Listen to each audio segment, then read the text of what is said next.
You're hold on, wait. What's up? How y'all doing? Welcome back. Hold on, hold on, wait. They said what? If it's for free, then it must be day 23. No, I do need to stop. But welcome back to another day in the life.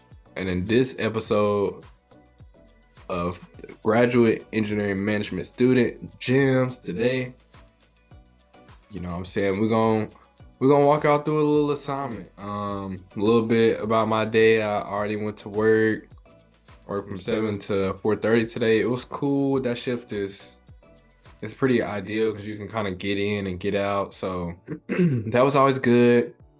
And yeah, I know y'all peeped the quality. I'm sorry on the quality. I'm recording on Zoom because after work I pretty much came home and chilled and got into an assignment for class because I gotta meet with my instructor tomorrow. This is for my data analysis class. So yeah, it's probably the most exciting I would say out of the classes. But anywho, I'm gonna go ahead and stop rambling. I'm gonna give y'all a quick breakdown, if I can, of what my assignment is and what stage I am in the class, blah blah blah. So I'm gonna share my screen. Um, Boom. So what are we looking at right now? Folks are like, oh snap, folks. Oh. So basically, since this is a project-based class, we're at the point in the project where we're developing a final paper. So essentially, let me change my share. Actually, let me share the browser. Don't worry about all the different tabs, but which one? Oh, y'all don't need that one.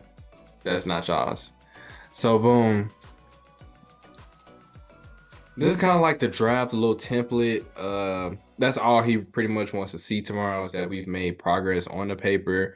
So you see the abstract, the intro, the literature review, already have that pretty much done. The methodology, still working out the kinks, and the results and conclusions. So essentially, all those headers got to be included in this paper, this final paper that I'm writing. And a lot of the information and stuff like that, a lot of these figures that y'all are seeing from this template is from this data modeling software called Alteryx. So we're gonna jump back to Alteryx. Sorry for bouncing y'all back and forth, but we're gonna jump back. So pretty much we have a model. This is essentially a model. A logistic regression model is typically going to be a form of supervised machine learning. If I'm saying this right, hopefully I'm not spinning this off the top of my tongue. But anywho, it takes inputs of your predictor variables and your target variable. So essentially the idea behind this is to use the predictors like the brand, in this case brand, price, cost, to gauge the target variable, to kind of show how much relationship is there between the predictors and the target. Predictors between the target based off of the predictors. Sorry, this is graduate level stuff, so gotta make sure you're getting it right. But anywho, this is my logistic regression model.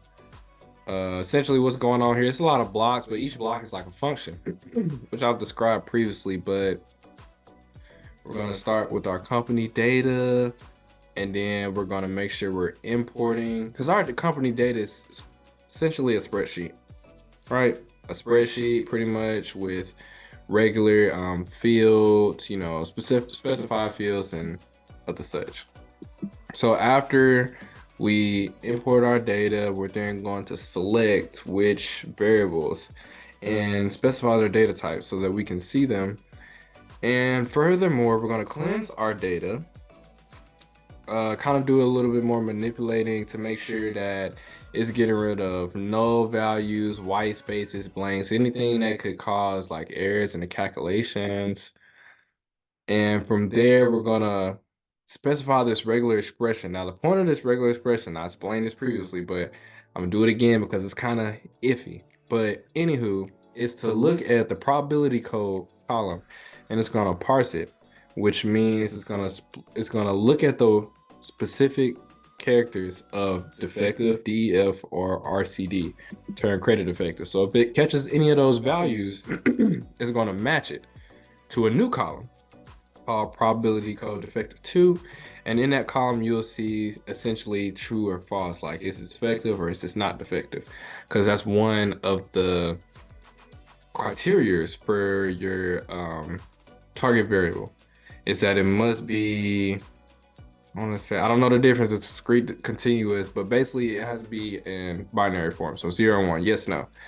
So once we have our yes no column, we're essentially gonna select it again to make sure that we're importing it right, and sample it. Only grab, as y'all can see, the first 7,000 rows just to, you know, cut down on calculation time.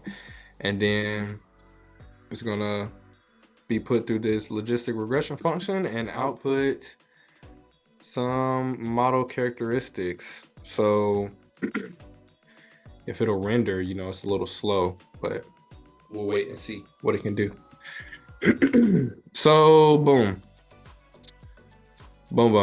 So it's essentially gonna show us how accurate our model is based off of the predictive variables. So you see the accuracy and precision ratings there, and my job is to essentially interpret what these results mean. Now I feel like this video is already long enough, so that's the logistic regression model. This is the decision tree model, kind of the similar format, cleaning the data up at first, sampling it, and then putting it into the decision tree to kind of make a decision based off of, once again, those predictive variables, the brand, the price, and the net cost. And it's gonna look and see how much of this is like damaged or not damaged, how much of the items are damaged or not damaged, the fields. So you see the decision tree model, and then the K&N model is kind of a little flaky right now. K nearest neighbors. I still have to do a little bit of additional tweaking on that, but that's essentially what one of my assignments looks like. Yeah, like I said, I feel like this video already been long enough, so I ain't even gonna go with that. So we're gonna do finalize, pretty much finalize the draft. Get some more words written down, and that way tomorrow night I can, you know, tell them I worked on it a little bit. But the gems for today's video, the reason why I walked into class for y'all that stuff this hard, you know, the gem for today is keep going, keep pushing, because like even though there's drama happening in my company right now, like more so past the situation where, you know, they couldn't call the police on me. I'm talking about like folks is like, I'm doing another job that I am not getting fully compensated for. I'm getting compensated, but I'm not getting fully compensated. But despite all that, I'm still keeping going. I'm still making sure that I have the tools necessary to be successful on my end. Because if they gotta do what they business, I gotta let them do with me. I gotta keep going for myself to make sure that I'm becoming the best version of myself, day by day, moment by moment, time by time. So like I said, appreciate y'all for